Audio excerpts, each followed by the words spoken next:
Hey guys, tonight we begin with the mystery of what might be the most awkward and oddly fascinating question in all of paleoanthropology.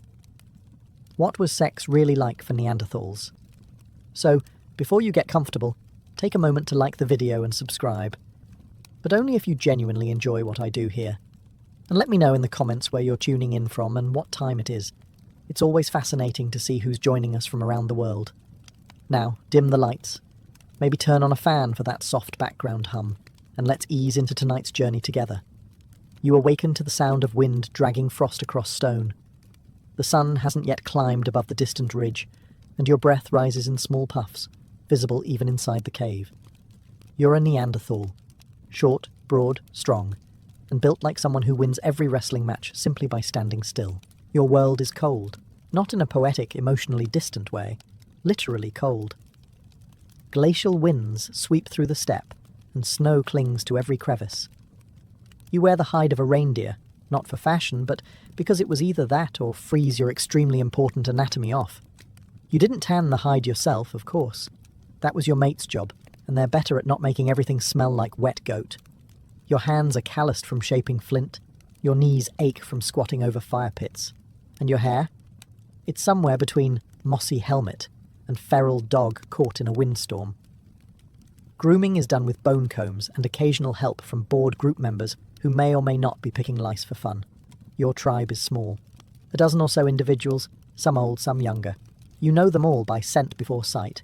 There's no written language, no surnames, and certainly no secrets. Everyone hears everything, even the moments you wish were private.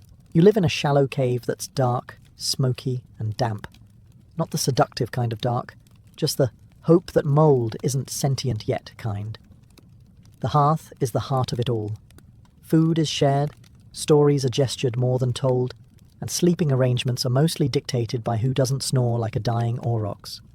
Sex, in this world, isn't casual, though it might seem that way from the outside. It's survival, continuation, a chance to pass on your robust skull structure and excellent cold-weather lungs. But it's also bound by a kind of closeness born from shared hardship. You don't date. You form bonds through firewood collection, meat sharing, and occasionally not dying during a hunt. You don't think of yourself as primitive. This is just life. And if it includes the occasional stolen moment behind a mammoth hide curtain, while others pretend not to notice, well, that's as intimate as it gets in the Pleistocene. Romance for you begins with proximity to warmth, and not just metaphorically. In your world, snuggling is less of a flirtation and more of a survival imperative. If you're not pressed against at least two other hairy bodies by nightfall, you're either incredibly brave or about to become a stylish Neanderthal popsicle. Forget candlelit dinners, the real aphrodisiac. A fire that actually stays lit through a snowstorm, and someone who doesn't hoard all the dried marrow scraps. Swoon. There's no will they, won't they. It's more like, will they share their mammoth fur? Yes? Then they're clearly into you. You don't have words for love, but you do have gestures. A gifted fox tooth, a perfectly cracked marrow bone, or the rare sharing of a dry sleeping spot. These are declarations of deep affection. You once saw someone give away the good part of a hair. It was practically a marriage proposal. Bathing isn't really a thing, but if someone scrapes the grime off your back with a flint scraper while humming what might be a tune, you're halfway to intimacy. The smell of your mate isn't something to hide. It's a reassuring blend of smoke, sweat, and crushed roots. Basically the prehistoric equivalent of cologne, if cologne came with bits of bark in it. The mating ritual begins around the fire, subtly. A glance, a grunt, an offered scrap of meat. You inch closer, testing the waters, or, rather, the furs. If they don't scoot away or throw a rock, you're making progress. There are no long conversations, no courtship dances, unless you count the awkward shuffle you do when trying to sit close without knocking over the cooking stone.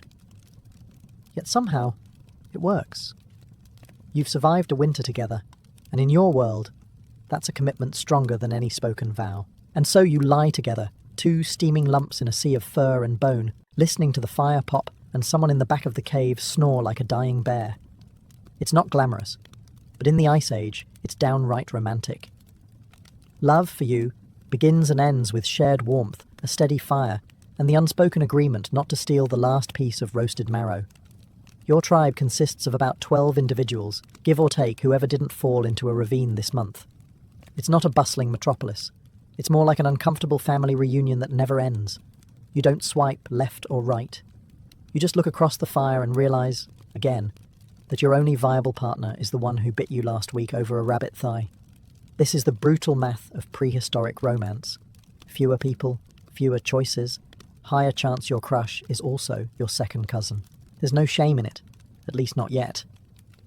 The concept of genetic diversity hasn't been invented, but even your instincts seem to know that repeating the same faces too many times might lead to some undesirable results.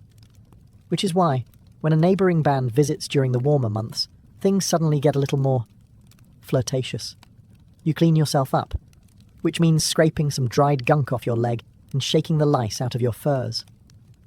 You watch the visitors arrive with a level of interest usually reserved for mammoth sightings, a stranger with unfamiliar smells, and possibly fewer visible injuries.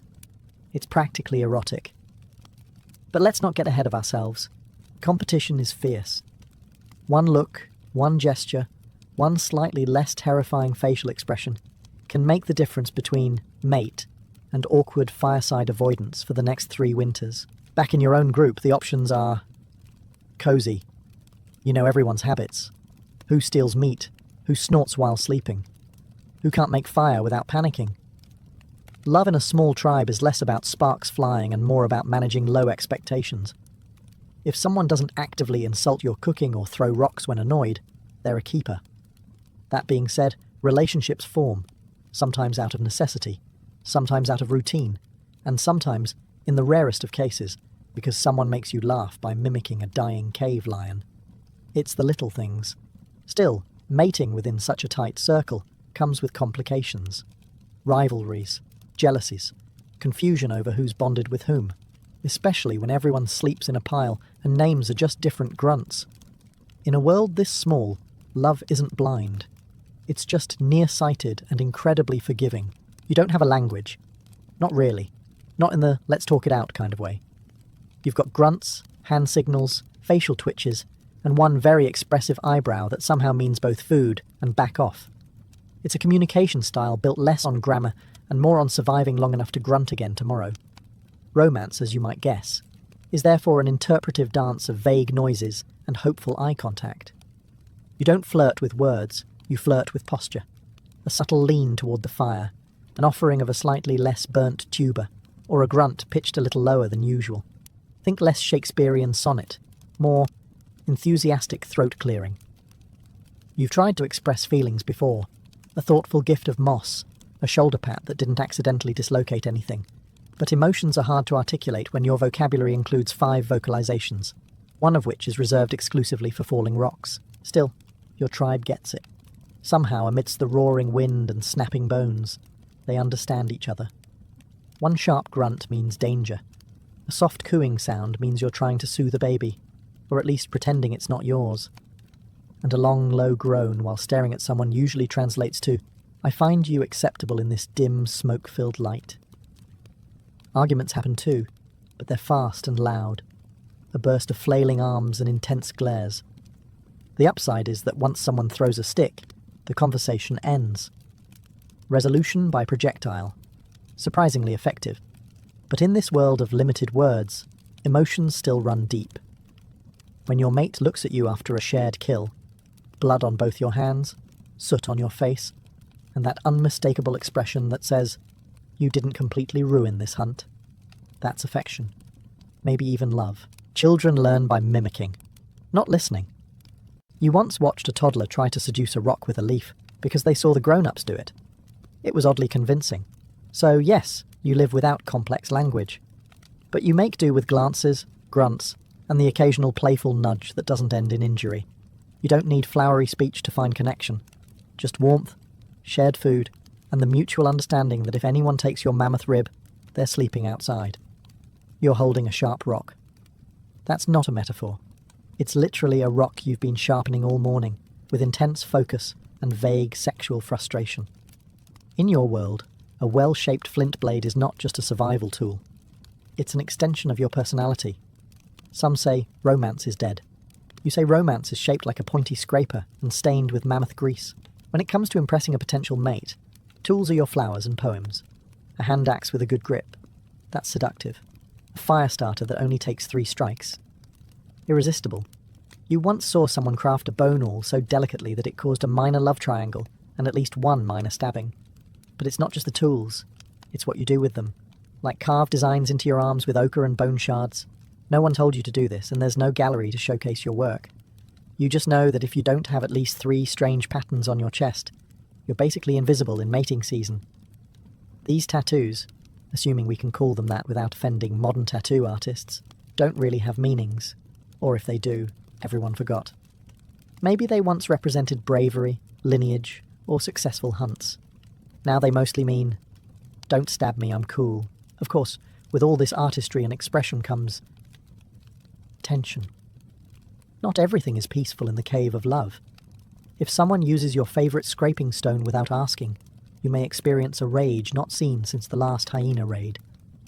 Jealousy runs deep, especially when the same 3 eligible adults keep making slightly too long eye contact around the fire. That's when things get awkward. Grunting becomes sharper. Elbows become pointier. You start flint-napping louder than necessary. Your rival might casually toss an extra-large spearhead into the pile. A silent power move that says, I killed a boar. What did you do today? And yet, somehow, it works. Amidst the clashing tools, ochre smears, and passive-aggressive bone carvings, relationships emerge. Because nothing says, I'm into you, like gifting someone a well-balanced hand axe and not immediately clubbing them with it. Love, in the time of Neanderthals, is loud, sharp-edged, and deeply practical. So, you've survived the hunt, shared your mammoth marrow, and exchanged vaguely romantic grunts by firelight. One thing leads to another, mostly because there are no doors in your cave. And now you're lying next to your mate on a mossy pile that's 70% warmth, 30% insects, and 100% romantic. But what now? There's no Netflix, no deep philosophical post-lovemaking chat. Just your breath visible in the cold air and the soothing drip-drip of water from a nearby stalactite. You roll over, making just enough noise to signal you're not asleep. Your mate responds with a grunt that could mean contentment, regret, or there's something crawling on me again. It's hard to tell. You attempt to initiate conversation, which consists of scratching your arm rhythmically and pointing at a rock formation that sort of looks like a bear. They nod. Emotional connection established. You both settle into silence, not because you're awkward, but because you don't have the linguistic tools to make it awkward. There's comfort in that. No overthinking, no analysing tone, no accidentally calling someone the name of your previous cave crush. You just exist. Together. Warm and possibly covered in shared lice. Occasionally your mate might reach over and pat your thigh with the tenderness of someone who didn't actively try to stab you today. That's affection. Or they'll hand you a slightly less filthy piece of hide to wrap around your shoulders. That's love. Or at least their way of saying, you snore, but you have nice hair. And then comes the snoring. Loud, unfiltered, and deeply primal. A lullaby of gurgles and wheezes echoing off the cave walls. You don't mind. It's familiar. Like the sound of mammoths stomping in the distance, or your neighbour choking on bone fragments. Pillow talk, in your world, isn't about words. It's about shared warmth, shared space, and the subtle art of not rolling too far into the cold while still maintaining plausible intimacy. And if you wake up tomorrow and they haven't stolen your best fur or wandered off with your flint blade, that's a relationship milestone. Your mate is pregnant. Again. You figured something was up when she hurled a pine cone at you for breathing too loudly. Also, she's been hoarding berries like a winter bear and throwing up every time someone roasts lizard near the fire. Classic signs. Pregnancy in the Ice Age isn't exactly a glowing miracle. It's more of a survival lottery with swollen ankles and unpredictable mood swings that could escalate to projectile bone clubs. There are no midwives, no prenatal herbs, and no concept of taking it easy. Just a heavily pregnant woman still expected to gather firewood and possibly club a hyena if it gets too nosy. You, of course, do your part. You offer her the juiciest grubs. You grunt supportively. You carve a vaguely humanoid figure into a stick and say, for baby. She stares at it like she's deciding whether to be touched or annoyed. Probably both. The tribe has seen it all before. Babies are always arriving, some healthy, some not. Everyone keeps their expectations low and their spare pelts ready. A new life is a cause for celebration, yes, but also for anxious glances at dwindling food piles. More mouths, less mammoth. The elders tell you this is natural. One old woman points to her 10 children and says something that may translate to, "They all survived," or "They all disappeared in the river." Hard to tell with her toothless mumbling. Your mate sleeps more now, wrapped in layers of hide like a grumpy burrito. You keep watch, shooing away anyone who gets too close. Especially that one cousin who still thinks flirting means showing off his squirrel skull collection. You worry, of course. The last birth wasn't easy. The healer used a mix of moss, humming, and hopeful squinting. But you're optimistic this time. Maybe it's the way your mate still sharpens her spear daily, or the fact that she hasn't thrown it at you in a week. And when she places your hand on her belly, swollen, warm, and unmistakably kicking, you feel something rare. Not just fear, not just survival, but the strange, tender hope that this tiny, kicking creature might outlive you both. Even if it does inherit your hairline, you're minding your own business, maybe sharpening a spear, maybe lovingly rearranging your flint collection when they show up. Tall, slender, suspiciously smooth foreheads, less brow ridge, weirdly artistic. These newcomers call themselves Homo sapiens, and they walk like they invented walking. At first, you don't know what to make of them. They smell different. Not bad, just intentional. Like they rubbed berries on themselves on purpose. One of them draws something on a cave wall that actually looks like an animal. You're torn between awe and rage. You've spent years scratching mammoth-shaped blobs into stone, and here comes Captain Thin-Nose sketching like he's on prehistoric Pinterest. The sapiens have tools, too. But they're delicate. Bone needles, fishing hooks, jewellery made from snail shells. You briefly wonder if one of them is single. Then you remember they also brought weird rituals, loud songs, and a tendency to domesticate everything, including you if you're not careful. Their language? Faster, full of vowels, and somehow condescending even when they're just asking for berries. One of them tries to mime a greeting. You think they're choking on a beetle and hit them on the back. They stop talking to you after that. And then, inevitably, the flirting begins. The sapiens eye your tribe like you're a menu at a meat market. Some of your kin look back. After all, new blood is new blood. And those shell necklaces? Kinda hot. You suddenly feel deeply insecure about your own fur loincloth and lack of symmetrical tattoos. Mating across species lines becomes a thing. No one talks about it openly, but the cave next door has been suspiciously giggly lately, and a lot of ochre has gone missing. You don't hate them. Not exactly. But you can feel the change. They have strange tools, bigger groups, a tendency to build, organise and complain about things like grain. You, on the other hand, still hunt, grunt and survive. Still, you notice your mate watching them. Their fire burns hotter. Their cave doesn't smell like damp bear. And they have this unsettling habit of smiling with their teeth. It's the beginning of the end. But you don't know that yet. You just know that one of them offered you cooked fish, and it was actually kind of good. You didn't even know you were capable of jealousy until one of the Homo sapiens gave your mate a shell bracelet with a polished centre. Suddenly something inside you snapped. Not a bone, this time, but something deeper. You don't have a word for it, but it makes you want to growl, throw a rock, and mark your territory with extra urine.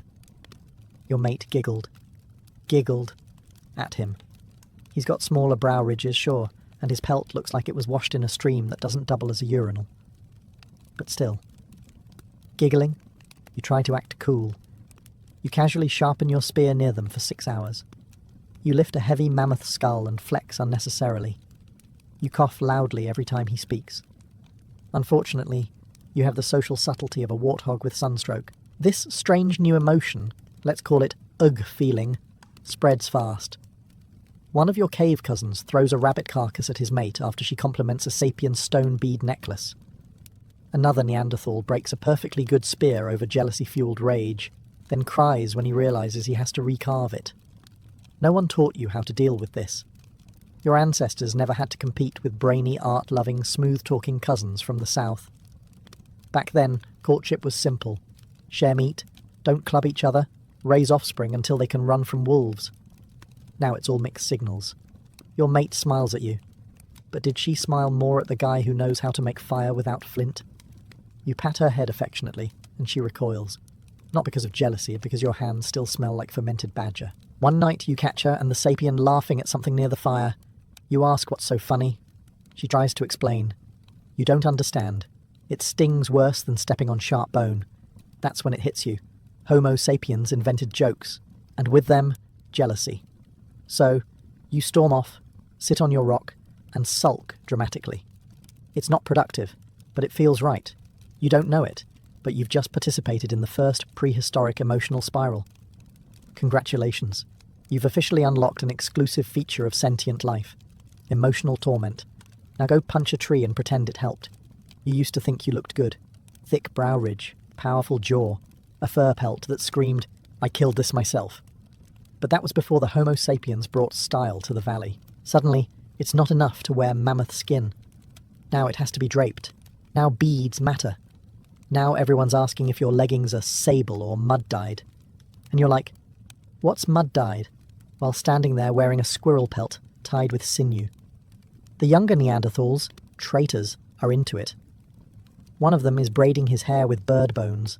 Another shows up with face paint made from crushed berries and announces, "This shade is called Intimidated Elk." You hate how good it looks. You try to keep up. You smear some ash under your eyes, thinking it gives a mysterious hunter vibe. Instead, it gives, "I fought a fire and lost." Your mate sighs and helps you wash it off with a handful of moss. It is not a proud moment. And the sapiens? They strut like peacocks. One of them wears a cape made from stitched-together rodent hides and walks like he's the shaman of Fashion Week. The worst part? Everyone stares, in admiration. He probably doesn't even hunt. There's now an unspoken competition at every gathering. Who has the most vibrant beads? Whose furs are the cleanest? Who accessorized their club handle with decorative grooves and notches? It's exhausting. You begin to realize that fashion is no longer about warmth or function. It's about vibes. A whole cultural war is breaking out over decorative feathers. Someone actually tries to smuggle in dyed feathers from another tribe. A fight breaks out. Clubs are thrown. A necklace is snapped in slow motion. The elders grumble, but even they're not immune. One of them shows up one day wearing a feathered headdress and says, "I'm reclaiming my youth." Everyone nods solemnly. No one mentions the dead chicken it clearly came from. Eventually you give in. You add a little flair. A necklace here, a bone bracelet there. You catch your reflection in a puddle and think, maybe I don't look entirely like I rolled out of a bear den anymore. And for the first time, you understand a terrifying truth. Even in the Stone Age, appearances matter. You think courtship is about meat and grunting. And in many ways, you're not wrong. But beneath the mammoth steaks and awkward fire-gazing lies a budding complexity you never asked for, prehistoric psychology. You wake up one morning and realize you're strategizing. Should I bring her the biggest bone from the hunt, or is that too desperate? Welcome to proto-romantic anxiety, a delightful mental stew of insecurity, competitive instincts, and unspoken rules passed down through confused eyebrow twitches. You start noticing patterns. When you ignore her, she stares. When you stare, she ignores you. You think maybe she likes the mysterious type, so you pretend to be brooding. Unfortunately, this mostly just makes you look constipated. There are rituals now, not official ones, but they're emerging. A certain kind of flower gathered from the swamp that, for some reason, everyone agrees is romantic. Dancing around the fire in a particular way that signals, "I'm single and have good knee joints." Gifting a shiny rock, but not too shiny, or you'll seem like you're trying too hard. Your cousin tried that once and got laughed out of the cave. He still hasn't recovered. Your tribe has no written language, but somehow there's a shared understanding of what makes someone a good mate. Strength, sure, but also emotional availability, or as emotional as one can be while still occasionally chewing on raw liver. You begin performing. Your laughs are louder. Your hunting tales more exaggerated. You pretend you weren't scared of the bear, even though you absolutely were. You sit closer to the fire so the flickering light catches your jawline just right. Subtle manipulation, Neanderthal edition. Meanwhile, you're being judged too. She watches how you treat the elders, how you share food. whether you accidentally elbowed the kid who tried to take your seat on the mammoth pelt. It's not just survival of the fittest anymore. It's survival of the slightly charismatic. At some point, you realize the line between instinct and emotion has blurred. You want her to like you, not just mate with you. You want her to laugh at your bad jokes, admire your carving skills, and maybe, just maybe, not pick the sapien with the symmetrical face. Congratulations. You're now emotionally entangled, and the Ice Age hasn't even ended yet. You didn't leave behind a cave painting. You never learned to play the bone flute. You once got your foot stuck in a badger hole and were mocked for 2 lunar cycles. And yet, somehow, your genes survive. You're not entirely sure how. Maybe it was your average charm. Maybe it was the one time you managed to kill a wild boar and didn't gloat about it for a whole week. Or maybe, just maybe, your mate saw something in you that wasn't forehead width or muscle mass. Something softer. Something like not actively drooling during courtship. Your children are small, loud, and mostly sticky. They throw bones at each other and chew on moss. One of them screams at birds, but they're alive, and they carry your brow ridge. You take a moment to realize what this means. You've passed on your instincts, your weird shoulder-to-neck ratio, your suspicious squint, and, tragically, your inability to digest mushrooms. You've made it. Not as a legend, but as genetic data. Somewhere in the valley, another Neanderthal didn't. He had stronger arms than you, a cooler fur vest. He once balanced 3 rocks on his head to impress a girl, but he got kicked by a reindeer and never recovered. And now, nothing. No legacy. No shrieking toddlers biting each other in his name. Survival is not glamorous. It's not about greatness.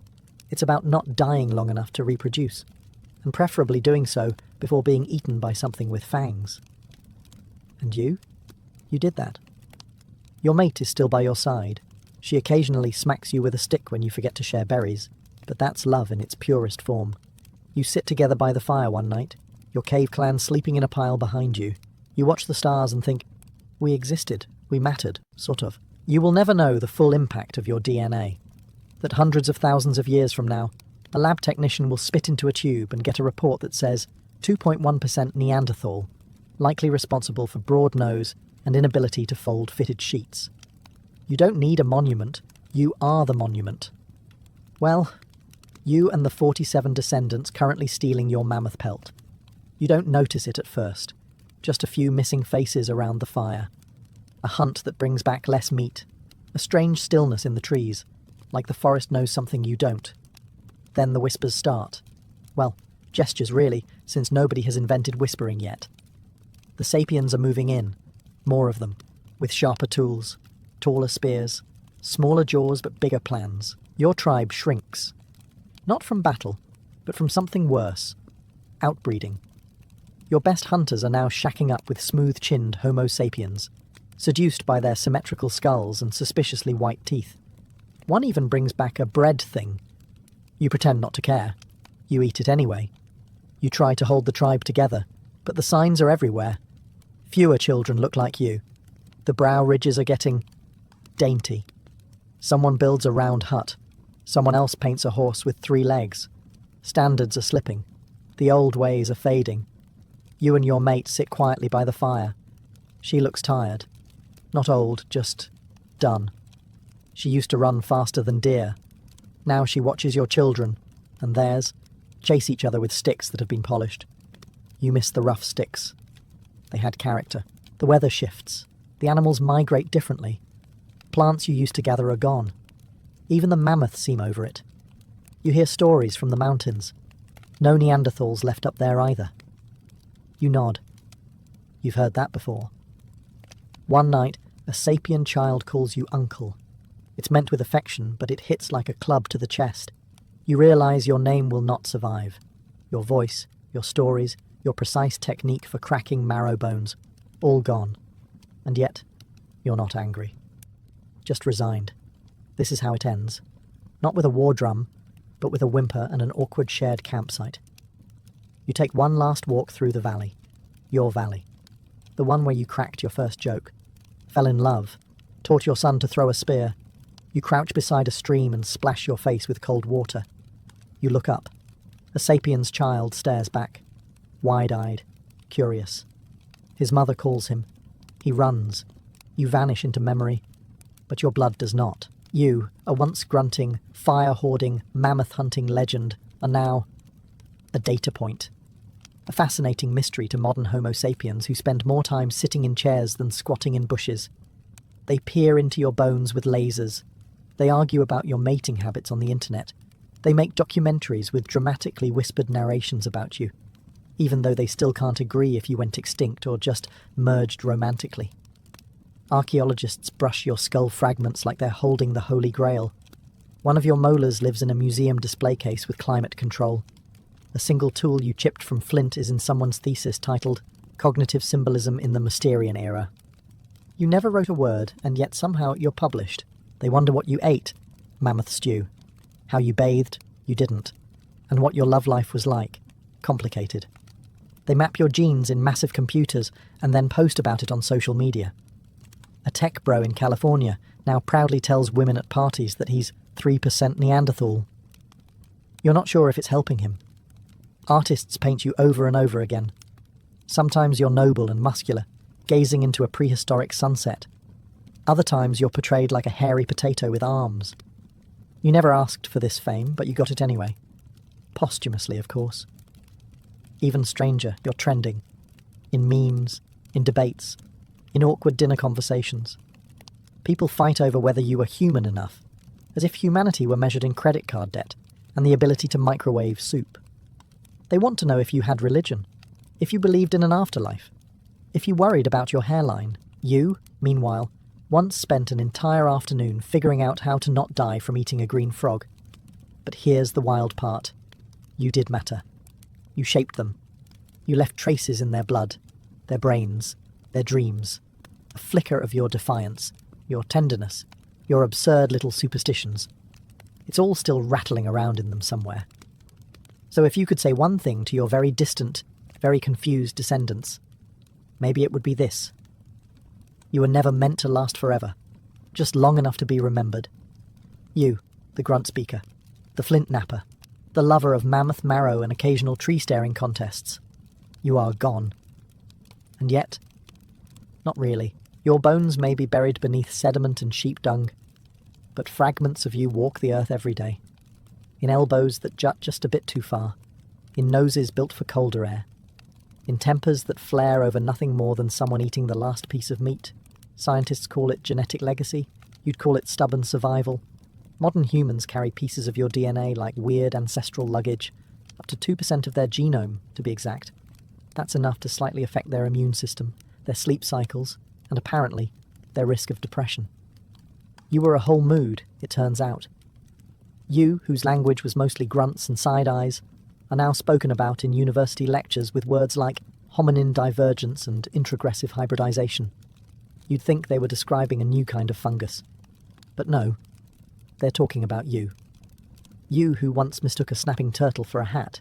You may not have painted the Sistine Chapel, or written a sonnet, or built a skyscraper with flushable toilets, but you kissed under moonlight. You danced by firelight. You protected your young with every ounce of strength in your hairy, frost-bitten body. You tried. And that's the most human thing anyone can do. And as Homo sapiens teeters on the edge of climate catastrophe, AI confusion, and existential dread over avocado toast prices, maybe your way, simple, direct, muddy, had some advantages. Modern people like to think they've escaped nature. You never did. You were nature. You lived close to the bone, literally and metaphorically. You didn't leave behind cathedrals or symphonies, but you left behind them. And that's no small thing. Because you didn't fade entirely. You were absorbed, intertwined, immortalized. And now, as your distant descendants wonder who you were and what it meant to love, to suffer, and to die in your time, they look into the past and find the strangest thing of all, themselves. And you grin from whatever corner of prehistory still echoes, probably sitting by a fire, chewing mammoth jerky, muttering something like, "Told you we were hot." Before the sea peoples ever set sail, the eastern Mediterranean was already a glittering mosaic of kingdoms and empires. It was a world bound together by bronze, the metal that gave the age its name. From the palaces of Mycenaean Greece to the fortified cities of the Hittites in Anatolia, and from the ports of Canaan to the temples of Egypt, Trade and diplomacy tied the region into a fragile but dazzling network. Ships carried copper from Cyprus, tin from as far away as Central Asia, and gold from Nubia. Merchants exchanged olive oil, wine, ivory, and textiles, while kings sent letters etched in cuneiform tablets, bargaining for brides, alliances, and military aid. But this prosperity hid cracks beneath the surface. The system that looked so stable was, in fact, precariously balanced.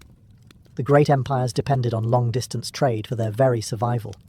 Without tin, there could be no bronze weapons. Without grain imports, cities faced famine. When crops failed, when earthquakes shook cities, or when bandits disrupted caravans, the consequences rippled outward like shockwaves across the entire region. By the late 13th century BCE, storms of trouble gathered. Climate change and drought led to poor harvests, straining food supplies. Revolts simmered in outlying provinces as oppressed vassals sought independence from overextended empires. Even mighty Egypt, with its vast wealth and monumental temples, was stretched thin by wars with the Hittites and costly building projects. The Hittite Empire itself teetered on the edge, beset by both rebellious neighbours and internal division. It was into this fragile world that the mysterious sea peoples appeared. To the scribes of the ancient kingdoms, they came from nowhere. Sudden, terrifying waves of raiders who struck coastal cities and toppled armies. But before their sails were sighted, the stage had already been set. The Mediterranean was not a fortress, but a web of dependencies waiting for the wrong spark to unravel it. The sea peoples would be that spark, but to understand their impact, we must first appreciate what was lost. This was a world where kings saw themselves as God's chosen rulers, where trade was the lifeblood of civilization, and where a single disruption could bring an empire to its knees. In this sense, the arrival of the sea peoples was less the cause of collapse, and more the final hammer blow that shattered an already cracking system. The first whispers of the sea peoples come not from legend, but from the clay tablets and carved inscriptions of the great powers who suddenly found themselves under siege. Egyptian scribes, ever meticulous in recording their pharaohs' victories, speak of strange invaders arriving by both land and sea. They describe them not as a single people, but as a confederation, tribes and clans bound together by desperation or ambition, sweeping across the Mediterranean in search of new lands. The Hittites were among the first to feel the storm. Letters discovered in the ruins of their once mighty capital at Hattusa reveal pleas for grain shipments. The empire, already strained by famine, was ill-prepared for coastal raids. Ports that once supplied the Hittite kings fell to sudden attacks, disrupting food supplies and cutting lifelines to the heartland. For the Hittites, already struggling to hold their empire together, the Sea People's arrival was catastrophic. Within a generation, the empire that had rivaled Egypt vanished from the historical record. Meanwhile, in the Aegean, the cities of Mycenaean Greece, famed for their palaces, warriors, and epics that later inspired Homer, also faced disaster. Archaeology reveals layer upon layer of destruction in once thriving centres like Pylos and Mycenae. Fire consumed the palaces, walls crumbled, and writing in the Linear B script ceased altogether. While scholars debate whether the Sea Peoples were the direct cause, or whether they arrived as opportunists after internal collapse, the result was the same. A cultural breakdown so profound that Greece entered centuries of Dark Age silence. In Egypt, the threat was more direct and vividly recorded. Reliefs from the reign of Pharaoh Meneptah show scenes of battle against these invaders, depicting foreign warriors with feathered headdresses, round shields, and ox-drawn carts carrying their families. Unlike simple raiders, these were migrating peoples, moving with wives and children, suggesting not just conquest, but resettlement. Their sudden arrival turned the fertile Nile Delta into a battleground. To the kingdoms of the Bronze Age, the Sea Peoples seemed to emerge from the horizon without warning, like a storm breaking over calm seas. Yet their movements were part of a wider chain reaction. Famine, migration, rebellion, and collapse all feeding into one another. For the first time in centuries, the established order of the Mediterranean faced enemies it could neither predict nor easily contain. The Sea Peoples were not just raiders.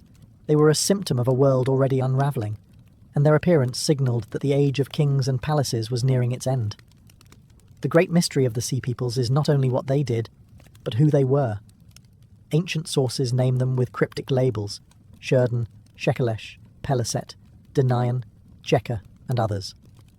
Each name hints at a distinct group, perhaps with its own homeland, yet they appear in history as a shifting alliance bound by the shared act of migration and war. Scholars have tried to match these names to later peoples, suggesting the Shurden may have been ancestors of Sardinians, the Peliset linked to the Philistines of the Bible, the Danaan perhaps connected to the Homeric Danaans of Greece, but certainty eludes us. What unites the fragments of evidence is the image of a restless, seafaring population. Their weapons, long swords, spears, and large round shields, appear in archaeological finds across the Mediterranean.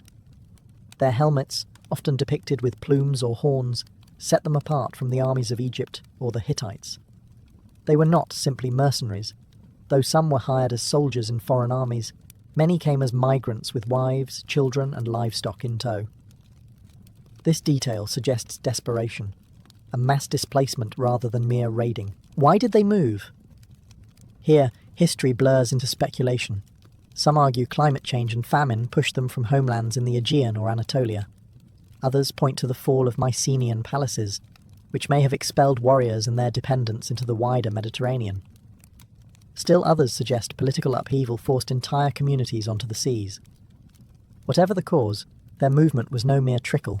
It was a tidal wave that reshaped the political map. Egyptian records describe them as a coalition, not unlike a pirate confederacy, though far more dangerous. Reliefs show their ships, sturdy, wide-hulled vessels with crews of warriors ready to leap ashore. Their mobility made them unpredictable.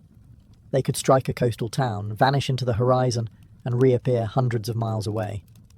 But unlike ordinary raiders, they aimed to conquer, settle, and claim territory.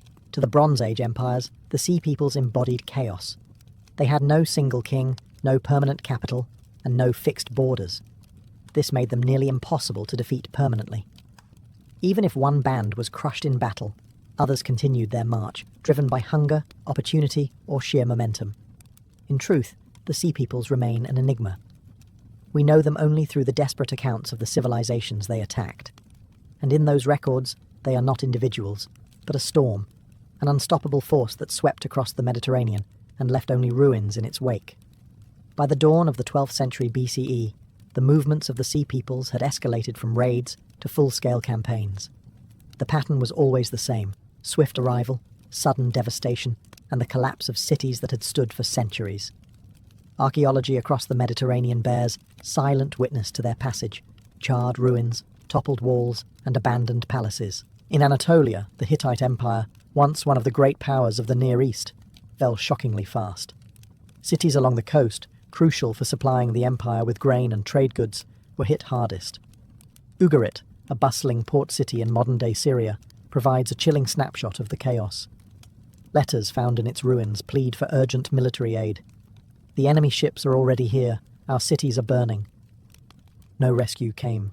The city was destroyed, its palaces reduced to rubble, its population scattered or enslaved. For Ugarit, the Bronze Age ended in a single catastrophic blow. Farther west, the Aegean also burned. The Mycenaean citadels, once centres of wealth and power, fell in waves of destruction. Pylos, famed for its palace archives, was sacked and abandoned. Mycenae itself, the legendary seat of Agamemnon, was scarred by fire and never regained its former prominence. Whether the Sea Peoples caused these disasters directly or arrived as opportunists amid internal turmoil, their presence amplified the collapse.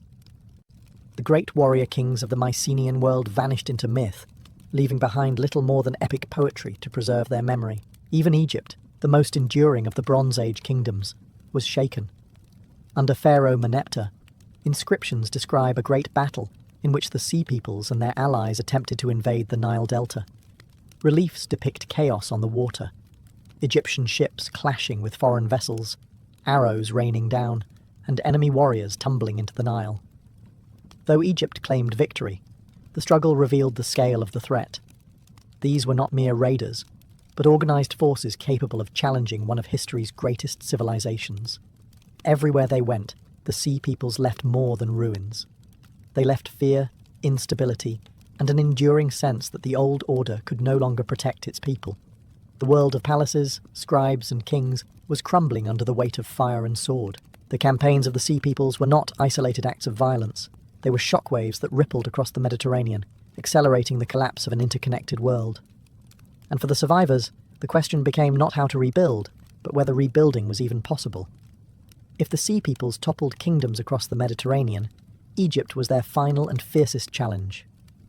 By the early 12th century BCE, waves of migrants and warriors pressed into the Nile Delta, threatening to overwhelm the land that had been a superpower for over 1,000 years. But unlike the Hittites or the Mycenaeans, Egypt would not fall so easily. The pharaoh who faced them was Ramesses III, a ruler of the New Kingdom's 20th dynasty. His inscriptions, carved into the walls of the mortuary temple at Medinet Habu, remain our most vivid account of the Sea People's assault. The reliefs show war on an epic scale. Lines of Egyptian archers unleashing volleys, war chariots racing across the battlefield, and foreign ships crowded with warriors, their families and belongings piled aboard. The Sea Peoples came not as raiders, but as entire migrating communities, women, children, and ox-drawn carts following their warriors into battle. Ramesses describes them as a coalition: the Peliset, Cheka, Shekelesh, Denayan, and Weshesh. Each group had already ravaged other lands, but now they turned their eyes on the fertile Nile. For them, Egypt was not only wealthy, but offered something more precious: stability and farmland, in a world where famine and war had made survival precarious. The pharaoh, however, was prepared. Egyptian spies had reported the movements of the invaders, and Ramesses set traps along both land and sea. In a decisive naval engagement, Egyptian ships, lighter and more maneuverable, surrounded the Sea People's vessels, hemming them in with grappling hooks while archers rained down arrows from the decks. On land, Egyptian chariots crushed the advancing columns before they could penetrate the Nile Delta. The invaders' wagons, meant to resettle their people, became their undoing, clumsy and slow. They were easy prey for Egyptian counterattacks. The victory was total. Reliefs show foreign warriors cut down, their wives and children captured, their ships seized. Ramesses declared triumphantly that Egypt had annihilated them, laid them low, and trampled them down. Yet the very need for such elaborate defence revealed the gravity of the threat. No earlier pharaoh had faced an enemy like this. A people with no single homeland, united only by desperation and the will to survive. Egypt had withstood the storm, but at great cost. The kingdom was never quite the same afterward. Resources were drained, foreign possessions in Canaan were gradually abandoned, and Egypt began its slow decline. Still, for a moment, Ramesses III had turned back the tide, and ensured that Egypt's legacy would endure long after the Sea Peoples vanished into history's shadows. Although Egypt triumphed under Ramesses III, the Sea Peoples were not erased from history. Defeat in the Nile Delta did not destroy them, it scattered them. Instead of vanishing, many of these displaced peoples carved out new homes along the eastern Mediterranean coast, reshaping the cultural map of the region. The most famous of these were the Peliset, widely identified with the Philistines of biblical tradition. Driven back from Egypt, they settled in the coastal plain of Canaan, establishing cities that would become famous: Gaza, Ashkelon, Ashdod, Gath, and Ekron. Archaeology supports this story. Excavations in these cities reveal pottery styles distinct from their Canaanite neighbours, designs echoing Aegean traditions, painted with geometric patterns and motifs foreign to the Levant. Their architecture, weaponry, and even diet suggest a blend of local customs with intrusive elements from across the sea. The Philistines were not merely refugees, they were cultural innovators who forged a new identity in their adopted land. Other groups also left their mark. The Sherden, remembered in Egyptian records as both foes and mercenaries, may have settled in Sardinia, where distinctive stone towers called Nuraga appear around this time. The Cheka are thought to have taken control of the port city of Dor in northern Canaan, turning it into a maritime hub. The Shekelesh perhaps settled in Sicily, their name echoing the island's later identity. Though the evidence is fragmentary, a picture emerges of displaced peoples transforming into rooted communities, leaving legacies that survived long after the Bronze Age collapse. For Egypt, the aftermath meant withdrawal. Though victorious, the kingdom could no longer maintain its far-flung empire in Canaan. The rise of new powers, the Philistines in the coastal plains, the Arameans in the interior, made Egyptian control increasingly tenuous. What had once been Egyptian provinces became independent, or fell under the influence of new cultures born from chaos. The Bronze Age world had fractured. Where once stood vast empires and interconnected trade, now smaller kingdoms, city-states, and migrating peoples filled the vacuum. The sea peoples were both a cause and a symptom of this transformation. They had shattered old systems, but in their wake, new societies emerged, societies that would shape the course of the early Iron Age. The chaos of their invasions was real, but so was their resilience. In defeat, they became founders. Their names survive not only in inscriptions of fear, but in the living cultures that rose from the ruins of the Bronze Age. By the early 12th century BCE, the world of the great Bronze Age kingdoms was gone. Palaces lay in ruins, trade networks shattered, and literacy itself nearly disappeared in vast stretches of the Mediterranean. The arrival of the sea peoples was dramatic, but the collapse cannot be explained by them alone. They were one piece of a far larger puzzle, an upheaval so profound that historians still debate its causes 3,000 years later. Climate played its role. Evidence from pollen samples, tree rings, and dried lake beds shows a prolonged period of drought around 1200 BCE. Without rain, harvests failed, and without harvests, famine spread. Hungry populations rioted or migrated, searching for food and security. In this context, the mass movements of the sea peoples may have been a symptom of the same crisis that toppled empires, survival in a world that could no longer sustain them. At the same time, earthquakes shook the eastern Mediterranean. Archaeological layers in cities such as Troy, Mycenae, and Ugarit show signs of destruction consistent with seismic activity. Rebuilding after such disasters would have required strong central governments, but those very governments were weakened by famine, rebellion, and war. The blows landed all at once, and recovery was impossible. Economic collapse followed. The Bronze Age was built on trade in essential resources: copper and tin for weaponry, grain for armies, luxury goods for kings. When long-distance routes were cut, whether by war, piracy, or the destruction of ports, the system unravelled. Without tin, bronze production ceased. Without bronze, armies lost their technological edge. The empires that had depended on these networks could not adapt quickly enough. Internally, revolts erupted. Subject peoples who had once endured heavy tribute saw their chance to break free. In some places, commoners may have risen against palace elites, contributing to the destruction of great centres. The fall of Mycenaean Greece, for instance, may have owed as much to internal strife as to foreign attack. The result was a domino effect. One kingdom after another toppled: the Hittites, the Mycenaeans, the Canaanite city-states, and eventually even Egypt's empire abroad. What remained were smaller, fragmented societies struggling to survive in a changed world. The sea peoples were remembered because they gave a face to the chaos, foreign invaders sweeping in from the sea. Yet the collapse was bigger than them. It was a perfect storm: climate, rebellion, earthquakes, famine, and war all converging. The Bronze Age had ended, and a new era, the Iron Age, was beginning. Though the sea peoples vanished as suddenly as they appeared, their memory lingered in the stories, texts, and cultures that followed. To the Egyptians, they remained a cautionary tale etched in stone, a reminder of how close the kingdom had come to being swept away. The reliefs at Medinet Habu stand as one of the most vivid monuments of the late Bronze Age, showing foreign warriors with feathered headdresses and ox-drawn wagons, forever frozen in battle against Ramesses III. For Egypt, this victory became part of national pride, a final moment of glory before its own slow decline. Elsewhere, their legacy is more indirect.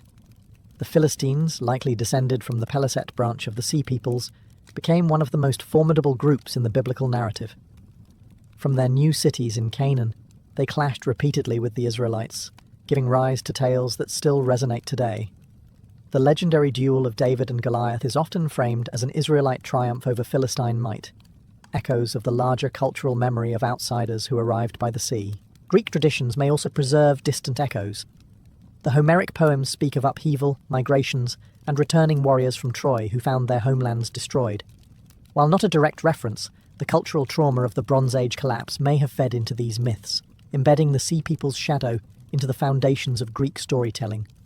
Similarly, fragments of legend across the Mediterranean, tales of wandering peoples, foreign settlers, and sudden destruction, may trace back to the migrations that once terrified Egypt and toppled empires. Archaeology fills in what myth cannot. Distinctive pottery styles, weapon forms, and settlement patterns reveal how the Sea Peoples integrated into their new environments. In places like Philistine Canaan, Their influence blended with local traditions to create hybrid cultures. Over generations, they ceased to be sea peoples at all and became something new. Locals, rooted in the lands they had once invaded. Their greatest legacy, however, lies in the memory of collapse itself. The Bronze Age world was a network of kings, palaces, and scribes who believed their order permanent. The sea peoples shattered that illusion. They became the human face of systemic collapse, a reminder that even the mightiest empires can fall when the pressures of environment, economy, and migration converge. In that sense, their story has never truly ended. It survives as a warning. Civilizations are fragile, and the forces that undo them are often not strangers from afar, but the combined weight of crises already at the door. For all the devastation they caused, the sea peoples remain an enigma.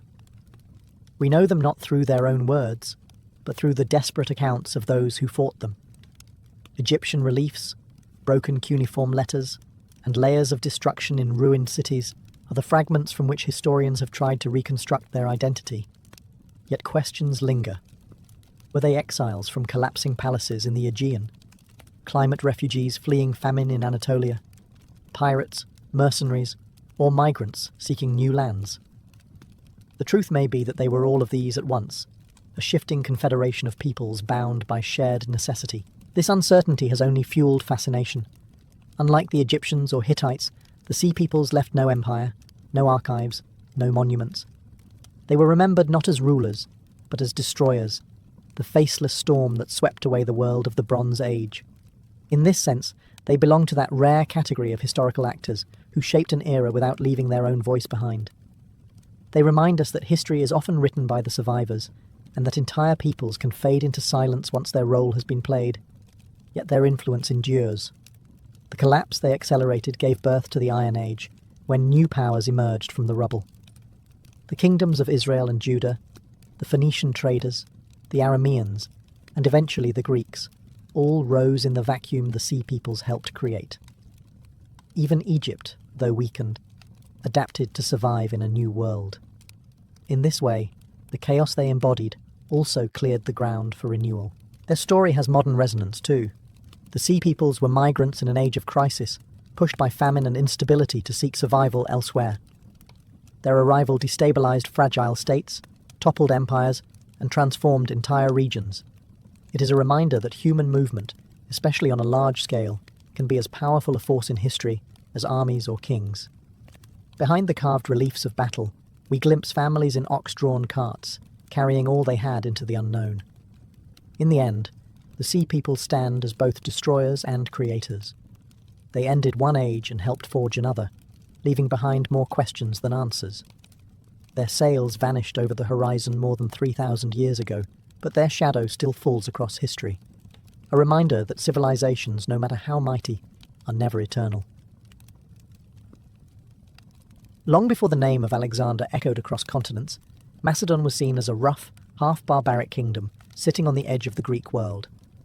To the refined city-states of Athens or Thebes, Macedonians were mountain folk, riders, herdsmen, and hunters, more at home in rugged highlands than in marble courtyards. Yet this very landscape forged their character. Life in Macedon was harsh, resources limited, and survival demanded toughness. Every boy grew up handling weapons, every man was expected to ride, and loyalty to kin and king was absolute. Macedonian kings understood this warrior ethos and wove it into their rule. Unlike in Athens, where politics was debated in the assembly, or in Sparta, where discipline was dictated by the state, Macedon's power rested on personal bonds. The king was not only a ruler, but also a war leader who dined, hunted, and bled alongside his companions, the elite noble cavalrymen known as the hetairoi. These relationships created a military culture built on honour and trust.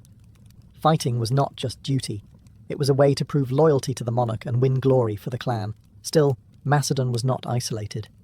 Greek influence seeped in, particularly in the reigns of kings like Archelaus and Philip II. From their southern neighbours, the Macedonians borrowed tactical thinking, the idea of drilled formations, and a taste for organised strategy. Yet they did not abandon their tribal warrior traditions. Instead, they blended them. The result was a culture that valued both ferocious courage and disciplined cohesion, a balance that most other armies struggled to achieve. What truly distinguished Macedon from the rest of Greece was its fusion of cavalry and infantry. In many Greek states, cavalry was an afterthought, but Macedon's open plains made horsemen vital. Noble families raised their sons in the saddle, and entire clans supplied mounted warriors. Meanwhile, common soldiers drilled as infantry, wielding longer spears than their southern cousins. The bond between horsemen and foot soldiers was not one of superiority, but of partnership, forged in countless campaigns along Macedonia's borders. By the time Philip II rose to power in the mid-4th century BCE, the foundations were already laid.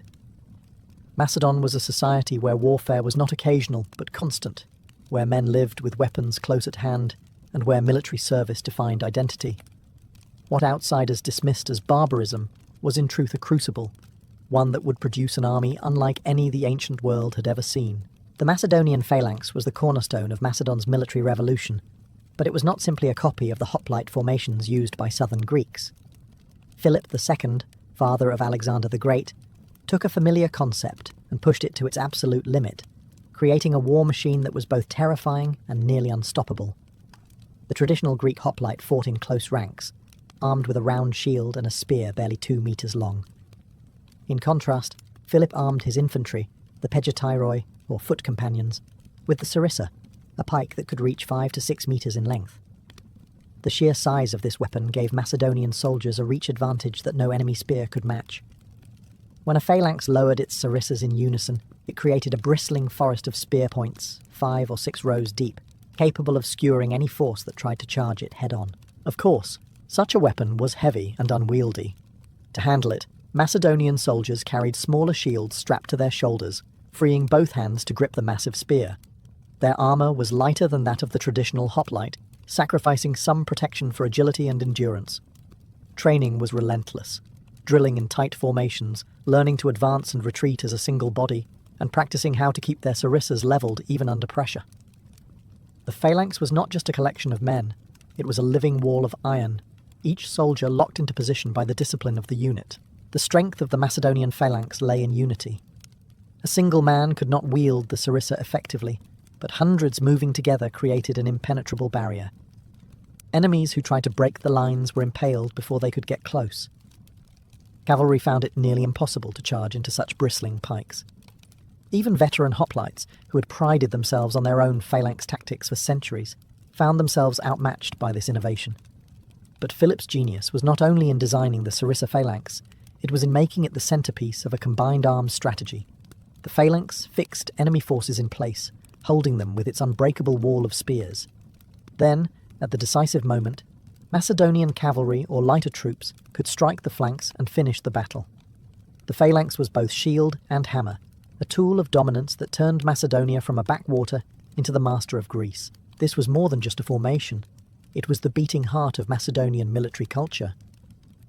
And in the hands of Philip's son, Alexander, it would carry Macedon across the known world. Among all the weapons of antiquity, few carried the same aura of dominance as the Macedonian sarissa. This extraordinary pike was more than just a tool of war. It was a statement of innovation, discipline, and identity. To wield it was to declare oneself part of the Macedonian military machine, a cog in a system that relied on unity and precision above all else. The sarissa's design was deceptively simple. Made from tough cornel wood, it stretched 5 to 6 meters in length, dwarfing the spears of traditional hoplites. Its sheer size required both hands to control, and its weight was counterbalanced by a heavy butt spike, which could also serve as a secondary weapon if the main tip broke in combat. Soldiers trained to handle the sarissa from a young age, drilling tirelessly to keep its long shaft level and aligned with their comrades.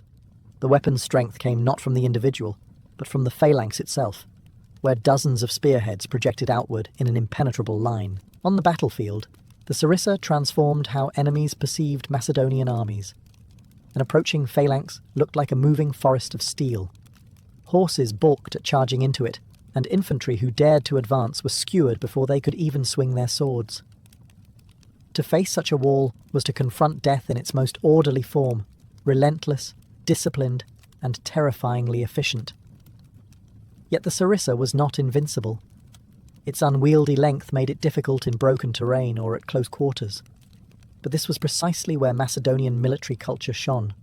Soldiers were trained to adapt, to hold formation on open ground, and to rely on cavalry or lighter troops when manoeuvre was required.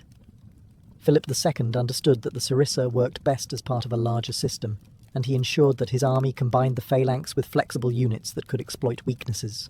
Beyond its practical use, the sarissa became a cultural emblem. It symbolized the difference between Macedon and its Greek rivals. Where other armies valued individual valor, the Macedonians exalted collective strength. The sarissa reminded every soldier that his survival depended on the man beside him, and that only through discipline could the formation hold. In this way, the sarissa was more than wood and iron. It was the physical embodiment of Macedonian unity, the weapon that turned a peripheral kingdom into a superpower. Wherever its shadow fell, from Cheronea to the banks of the Indus, it carried with it the unmistakable mark of Macedonian dominance. The sarissa may have been the symbol of Macedonian power, but without relentless training, it was nothing more than an oversized spear.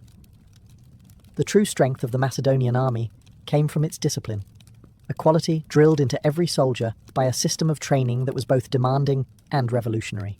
Under Philip II, training ceased to be a seasonal duty and became a year-round obligation. In many Greek states, men served as hoplites for a short campaign and then returned home to their farms. Macedon was different. Its soldiers were professionals, kept in constant preparation, their lives woven into the rhythm of drill and battle readiness.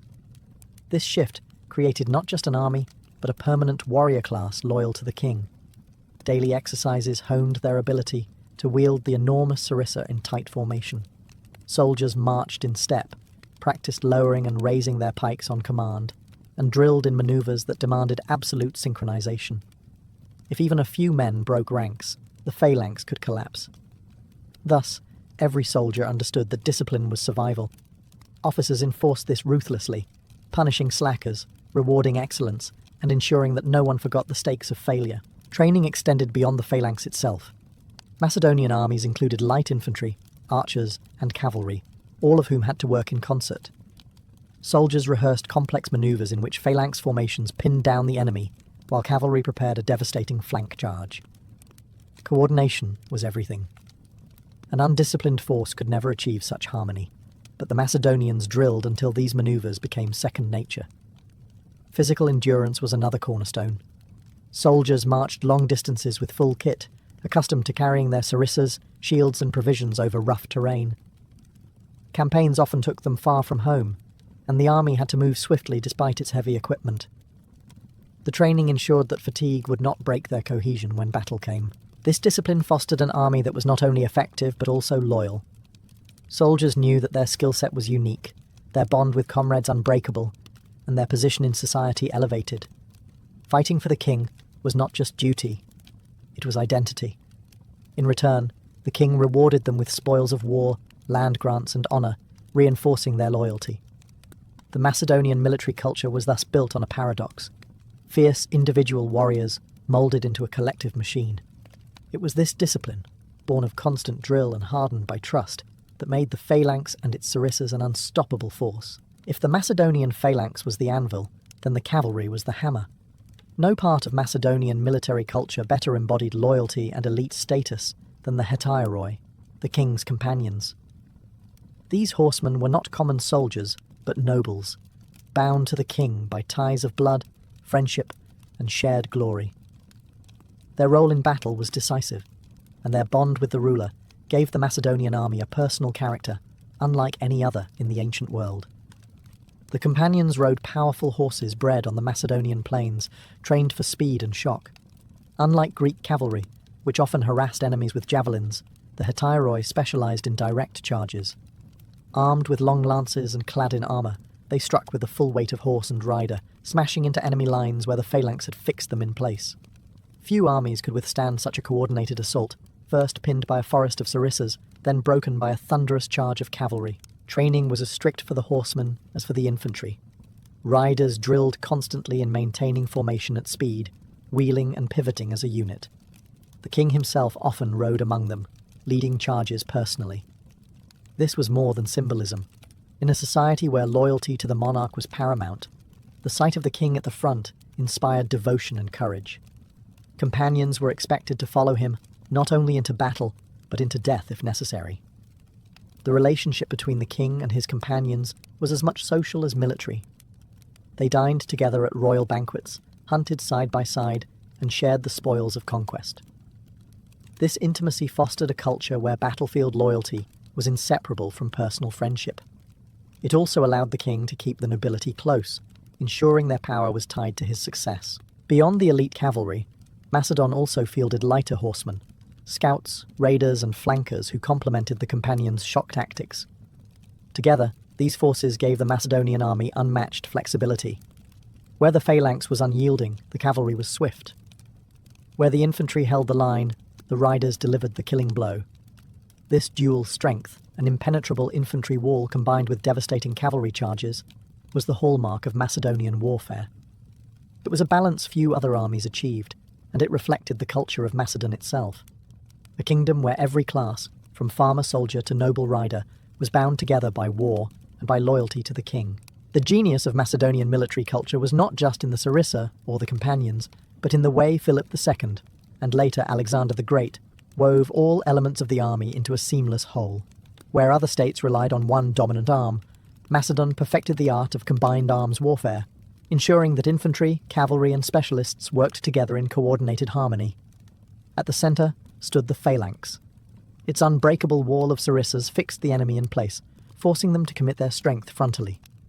Alone, the phalanx could hold but not always destroy. Its very rigidity made it vulnerable on the flanks. But this vulnerability was by design, for it baited opponents into focusing on the dense ranks of infantry, while Macedon's other units prepared the decisive strike. That strike came from the cavalry, particularly the companions.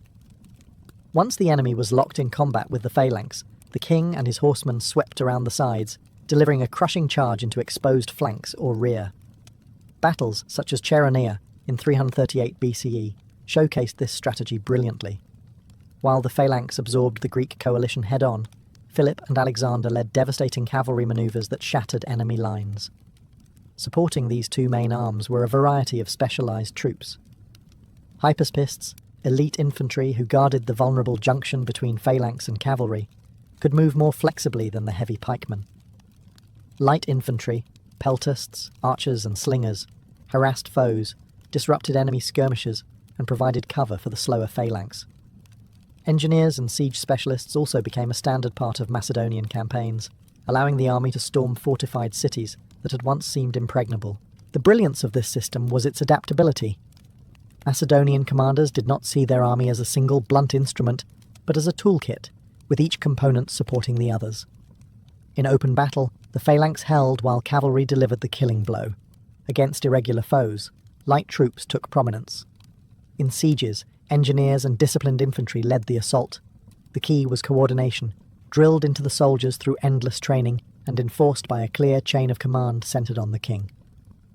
This integration of arms was more than battlefield technique. It was a cultural expression of Macedon's unity.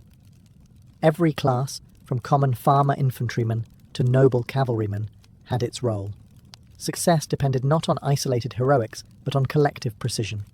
In this way, Macedonian strategy mirrored Macedonian society, a hierarchy bound together by loyalty, discipline, and the promise of conquest. The Macedonian army was not merely a collection of formations and weapons. It was a brotherhood bound by loyalty to the king and by a shared warrior ethos that infused every aspect of their lives.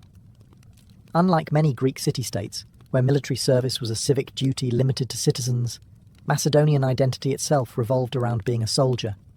To be Macedonian was to fight, to hunt, and to follow the king into war. At the centre of this ethos was personal loyalty to the monarch. The king was not distant or ceremonial. He was a commander who rode at the front of cavalry charges and camped alongside his men. Kings like Philip II and Alexander the Great earned devotion not only through their authority, but through visible courage. They endured the same hardships as their soldiers, bled with them in battle, and shared in their victories. This created a bond that no decree or law could enforce, loyalty forged in fire and steel. The Macedonians also valued camaraderie within their ranks. Soldiers trained together daily, ate at common messes, and marched long distances side by side. The phalanx demanded absolute trust. Each man's survival depended on his neighbour holding firm. To abandon formation was to doom not only oneself, but the entire line. This reliance on one another fostered a culture where betrayal was unthinkable and bravery was expected. Rituals reinforced this ethos. Banquets after campaigns, royal hunts, and religious sacrifices all reminded soldiers that war was not only duty, but an honoured tradition. The sharing of spoils was equally important. Victories brought wealth, land, and prestige, binding soldiers' fortunes to those of the king. Many men rose in status through loyal service, their families rewarded with positions and privileges. Discipline, too, was inseparable from loyalty. Cowardice or desertion was punished harshly, while valour was celebrated publicly. A Macedonian soldier fought not just for survival, but for reputation, the eternal honour of being counted among the king's companions in arms. This pursuit of glory blended tribal warrior traditions with Greek ideals of honour, creating a distinctive martial culture that prized both collective strength and personal valour. Ultimately, this ethos made the Macedonian army more than a military force. It was a society in arms, bound by loyalty to king and comrades, sustained by shared hardship, and driven by a belief that conquest was their destiny. Without this warrior culture, the Sarissa and the Phalanx would have been hollow. With it, they became unstoppable. The true test of Macedonian military culture came not in drills or border skirmishes, but in the crucible of conquest. Under Philip II and his son Alexander, Macedon transformed from a peripheral kingdom into the master of Greece, and soon after, the architect of one of history's largest empires. The army that Philip had forged and Alexander inherited proved itself time and again, not just through brute strength, but through strategy, discipline, and the warrior ethos that defined Macedonian identity. Philip began by unifying Macedonia itself, subduing fractious nobles and securing the kingdom's borders. Once his foundation was solid, he turned outward. In 338 BCE, at the Battle of Chaeronea, Philip and the young Alexander faced a coalition of Greek city-states, including Athens and Thebes. Here, the Macedonian system revealed its brilliance. The Phalanx pinned the enemy while Philip staged a feigned retreat, drawing the Athenians out of position. At the critical moment, Alexander led the companion cavalry in a thunderous charge, shattering the Theban sacred band and securing victory. Greece was subdued, not just by force, but by the demonstration of a new kind of warfare. When Alexander succeeded his father in 336 BCE, he inherited this military machine and carried it farther than anyone could have imagined. Against the mighty Persian Empire, the Macedonians proved that their culture of discipline and combined arms could topple even the wealthiest and most established power of the age. At Granicus, Issus, and Gaugamela, the formula repeated itself. The Phalanx held firm, absorbing the brunt of Persian numbers, while the companions delivered decisive strikes at the flanks and centre. The soldiers' loyalty was tested in these campaigns, as Alexander led them across Asia Minor, Egypt, Mesopotamia, and even to the Indus Valley. Their willingness to endure hunger, heat, and exhaustion reflected not only their faith in their king, but also their deeply ingrained culture of discipline and honour. The bond between ruler and soldier, born of shared hardship, kept the army together, even when the horizon seemed endless. Macedonian conquests were not simply a sequence of victories. They were the flowering of a military culture designed for expansion. Every spear thrust of the Phalanx, every charge of the companions, and every coordinated maneuver was the culmination of centuries of tribal ferocity, Greek tactical influence, and relentless drilling. Expansion was not an accident. It was the natural expression of Macedonian military identity. When Alexander died in 323 BCE, his empire stretched from Greece to India, but the Macedonian military culture he and his father had built outlasted even that vast domain. The innovations of Philip and Alexander left a mark so deep that centuries of generals, from the Hellenistic successors to the Romans, would wrestle with their example. The Macedonian way of war was not simply about weapons. It was about a culture that fused discipline, loyalty, and innovation into a model for conquest. The immediate heirs to this legacy were the Diadochi, Alexander's generals who carved up his empire into rival kingdoms. Each inherited armies drilled in the Macedonian style, and the wars of succession saw phalanxes clashing against phalanxes, companion cavalry charging into former comrades, and siegecraft on a scale never before seen.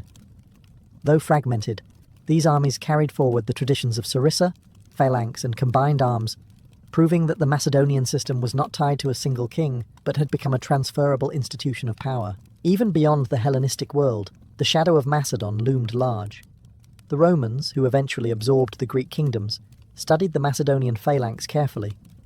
They admired its discipline and its terrifying strength in open battle, but also recognized its limitations, especially in rough terrain or against flexible enemies.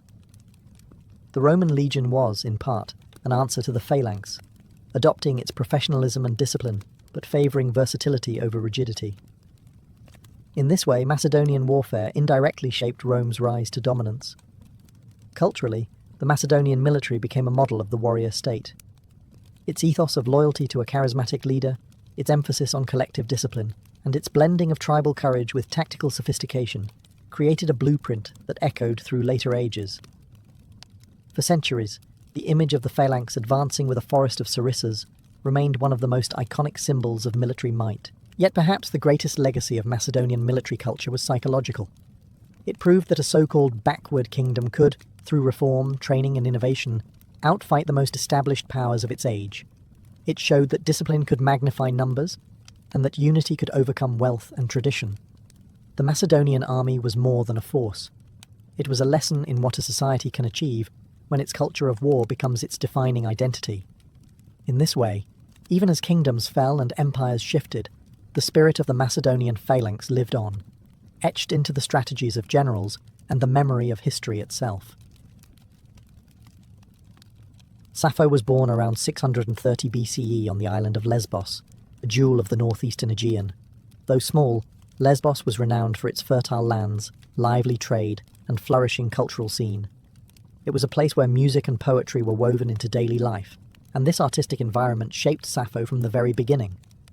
Unlike many women of her time, who lived largely confined to domestic spheres, Sappho grew up in a society where aristocratic families valued education and refinement.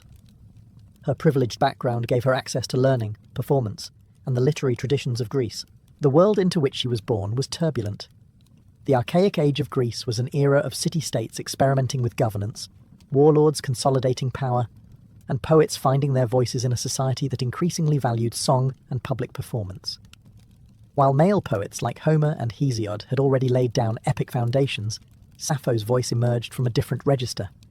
Not the battlefield or the council chamber, but the intimate chambers of human emotion. From an early age, she was immersed in music and verse.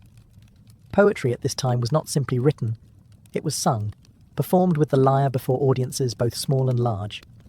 Sappho mastered this oral tradition, blending melody with metre to create verses that lingered long after the performance ended. Her poems were crafted in what later came to be called the Sapphic stanza, a rhythm and structure so distinctive it was named after her. Her family background remains partly mysterious, but ancient sources suggest she came from an aristocratic lineage. This status allowed her not only education but also social influence. She moved among the cultural elite of Lesbos, where poetry was more than entertainment. It was a marker of prestige and identity. Through her art, she could both express personal feelings and shape the cultural memory of her community. What makes Sappho's early presence remarkable is how it defied convention. While men dominated the poetic canon, her voice carved out a space for female experience. She wrote not of kings or gods in lofty grandeur, but of love, jealousy, longing, and the piercing vulnerability of desire. Even in a world that often dismissed women's words, Sappho's verses resonated so powerfully that they earned her lasting fame. Thus, from her beginnings on Lesbos, Sappho was already set apart. A woman whose poetry offered not only beauty but a new way of seeing the human heart. Sappho's fame was not built on solitary genius alone. It thrived within the intimate community she cultivated on Lesbos. Ancient accounts describe her as the centre of a circle of young women, companions and pupils, who gathered to learn poetry, music, and refined culture under her guidance. In an age when women's voices were often muted, this circle was extraordinary. A space where female experience, emotion, and artistry could be expressed freely. The gatherings were both educational and artistic. Sappho taught her companions how to sing, dance, and compose verse to the lyre. These activities were not mere leisure.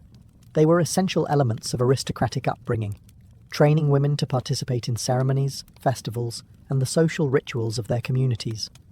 Yet under Sappho's guidance, these lessons transcended convention. Her poetry gave voice to the bonds between women, elevating friendship and desire into subjects worthy of art, no less significant than the heroics sung by Homeric bards. It is here that her reputation for writing about love between women emerges. Ancient sources often highlight her affectionate verses directed toward members of her circle. Whether these poems reflected actual relationships or simply the stylized language of intimacy common in Greek lyric poetry is still debated. What is certain, however, is that Sappho dared to write openly of female desire in a way no male poet of her time attempted. Her circle thus became not only a school of art, but a laboratory for a new kind of literary expression, personal, emotional, and deeply human. The role of women in Greek society varied by region, but in most places, their participation in public life was restricted. Lesbos, however, seems to have offered a slightly wider sphere, especially for women of aristocratic families. Sappho seized this space to its fullest, creating an enduring cultural legacy through her circle. It was through performance at banquets, weddings, and religious festivals that her verses reached broader audiences, spreading her name beyond the island's shores. The intimacy of this circle is perhaps why her poetry feels timeless. Unlike the epic battles of Homer, her verses focus on fleeting moments, a glance, a touch, the trembling of the heart. These fragments remind us that her art was born not in isolation, but in shared experiences among women bound together by song, memory, and emotion. In this circle, Sappho found both her inspiration and her audience, a community that allowed her to explore love and longing with a depth that still resonates across millennia.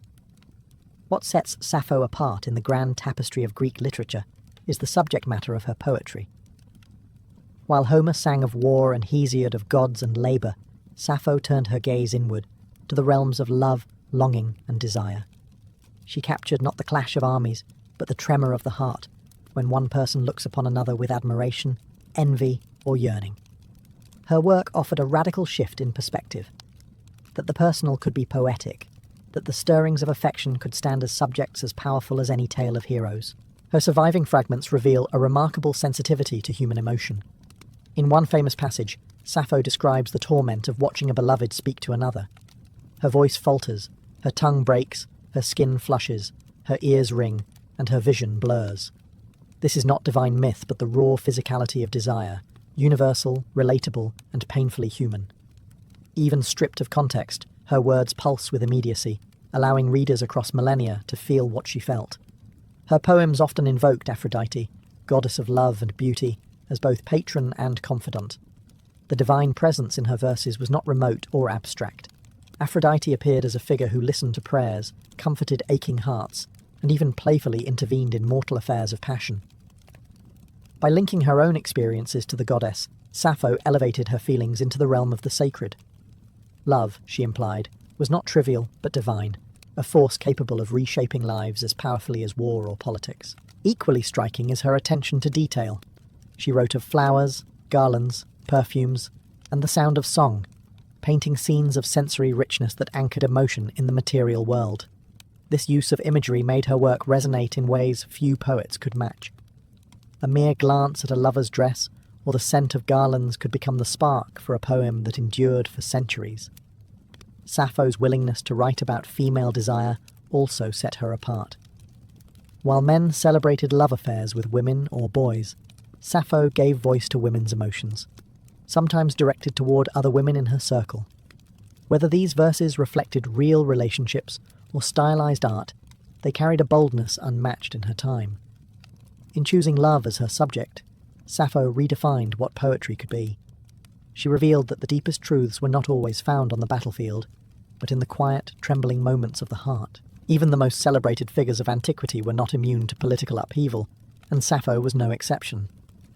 Ancient sources tell us that at some point in her life, she was forced into exile in Sicily, perhaps in the city of Syracuse.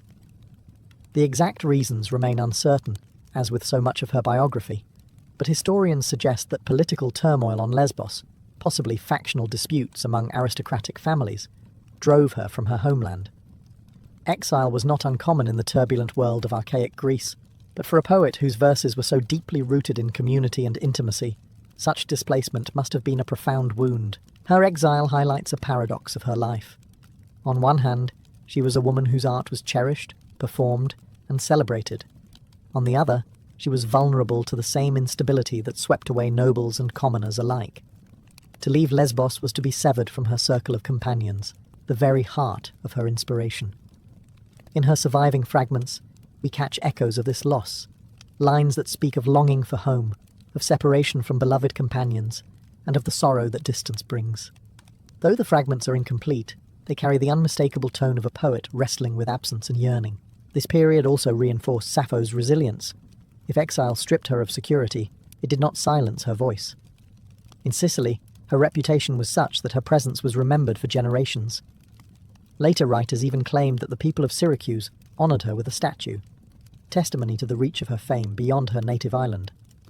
It is striking that a woman poet, far from home and caught in political strife, could still command such admiration in a foreign city. Exile may also have deepened the universal quality of her poetry.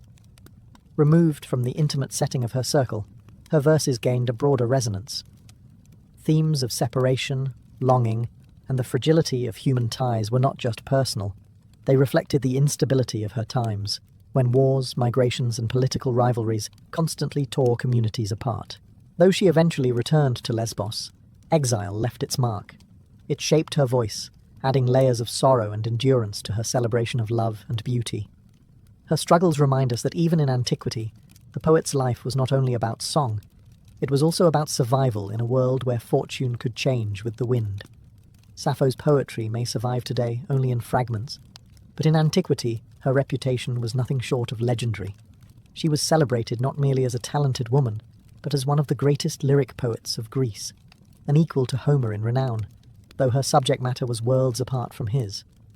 Her verses were collected into at least 9 books, meticulously preserved and studied by scholars in Alexandria centuries after her death. To be given such treatment in a literary world dominated by men is a measure of the extraordinary impact her work had on Greek culture. The ancients often called her the 10th Muse, elevating her above mortal poets into the company of the divine inspirers of song and art. This title reflected more than admiration. It was an acknowledgement that her poetry carried a quality that felt transcendent. While others wrote of battles and kings, Sappho gave voice to human longing and intimate beauty with a clarity so profound that her work was considered divine revelation in itself. Her fame spread widely across the Greek world. Plato himself praised her, ranking her among the immortals of poetry. Comic playwrights referenced her. Philosophers quoted her lines. Even later Roman poets, from Catullus to Horace, found inspiration in her rhythms and imagery. The Sapphic stanza became a staple of classical verse, its distinctive pattern echoing through centuries of literature. Her popularity was not only due to her artistry, but also to the way she captured experiences that transcended time and gender. Her focus on desire, friendship, and the fragile beauty of life resonated across audiences. Men and women alike could see themselves in her words, finding reflections of their own loves and losses. At the same time, Sappho's fame was entangled with gossip and myth. Later writers, uncomfortable with the frankness of her verses about female desire, invented stories about her supposed passions for men, most famously a tale that she leapt to her death for love of a ferryman named Phaon. These legends tell us more about later anxieties than about Sappho herself, but they also show how her fame lingered, reshaped by each generation's imagination. In her own time, however, Sappho's name stood for mastery of lyric art. To sing like Sappho was to aspire to the highest form of poetic beauty. Her fame secured her a place in the canon of the greatest poets of Greece, where her name still stands, centuries after the voices of her contemporaries have faded into silence. Despite her towering fame in antiquity, the works of Sappho have reached us only in broken echoes. Once, her poetry filled 9 books in the Great Library of Alexandria, carefully catalogued by scholars who recognized her genius. But the fragile papyrus scrolls on which her verses were written could not withstand the centuries. Fires, neglect, and the simple decay of time erased most of her voice from the historical record. What survives today are only fragments, scraps preserved by quotation, commentary, or chance discovery. Many of these fragments are tiny, no more than a line or two quoted by later authors to illustrate grammar, meter, or vocabulary. Scholars of rhetoric and philosophy, fascinated by her precision of language, preserved snippets in their works without always realizing they were saving the only surviving pieces of her art. Other fragments come from papyri unearthed in Egypt, where the dry sands preserved discarded writings for millennia. Some of these discoveries, made as late as the 19th and 20th centuries, revealed entire stanzas thought lost forever. The most famous survival is the so-called Ode to Aphrodite, the only one of her poems to survive nearly complete. In it, she calls upon the goddess of love to ease her heartache, blending intimacy with divine imagery in a way that exemplifies her art. Even in translation, its rhythms and emotional force remain striking. Other longer fragments, though incomplete, still reveal her ability to capture both the grandeur of ritual and the delicate tremor of desire. The fragmentary nature of her legacy gives her poetry a haunting quality. Reading Sappho is often like overhearing half a conversation or catching a fleeting glimpse of something beautiful before it vanishes. Scholars have compared her fragments to ruins, broken but still majestic enough to reveal the greatness of what once stood in full, and yet these scattered remnants have been enough to secure her place in world literature. Few poets are remembered for so little surviving work, and yet Sappho remains immortal. The fact that a handful of verses, written 26 centuries ago, can still stir readers today speaks to the power of her voice. If so little endures, and yet moves us, one can only imagine the brilliance of the complete corpus that once existed. Her fragmentary survival has transformed her from a poet of the archaic age into a timeless figure, half present, half absent, her words reaching us across silence, like faint music carried by the wind. Though most of Sappho's poetry has been lost, the fragments that survived and the memory of her fame shaped generations of poets who came after her. In antiquity, she was regarded not as a curiosity, a woman poet in a man's world, but as a master whose artistry transcended gender. Her verses of longing and beauty set standards for lyric poetry that echoed across Greece, Rome, and far beyond. Greek contemporaries and successors revered her openly. The lyric poet Alcaeus, also from Lesbos, exchanged verses with her, suggesting a mutual respect among poets of the island. Plato, centuries later, praised her as the 10th muse, placing her in divine company and suggesting that her poetry was a gift of inspiration equal to any hymn to the gods. In his dialogues, he quotes her lines as though they were part of the common heritage of Greek thought. The Romans, too, carried her legacy forward. Poets like Catullus and Horace studied her rhythms and imagery, adapting the Sapphic stanza into Latin verse. Catullus, in particular, imitated her intimacy and passion, weaving her style into his own love poetry. Through them, Sappho's influence seeped into the heart of Roman literature, ensuring that her voice shaped the literary traditions of the Western world long after her original works had begun to fade. Her reach did not end with antiquity. In the Renaissance, when scholars rediscovered ancient texts, Sappho's name re-emerged as a symbol of lyric genius. Her fragments inspired poets who sought to blend classical elegance with human emotion. Later, in the 19th and 20th centuries, her verses resonated with movements that sought to reclaim female voices from history.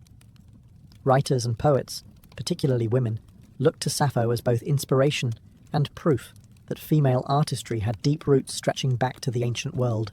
The influence of Sappho is not just technical, her meter, imagery, and structure, but emotional.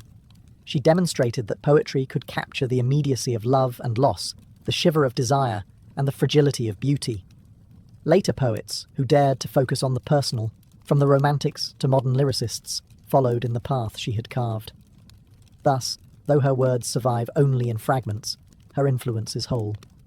Sappho is part of the invisible scaffolding of world literature, a voice that poets across centuries have heard, even if only in echoes. Her legacy is proof that art does not vanish with time. It transforms, inspiring anew in every age. One of the most profound aspects of Sappho's legacy is the way her poetry speaks to female identity, in a world where women's voices were seldom heard. In archaic Greece, women were largely excluded from public life, their roles defined by domestic responsibilities and arranged marriages. Yet Sappho's verses broke through these confines, offering a glimpse into women's experiences, desires, and inner lives.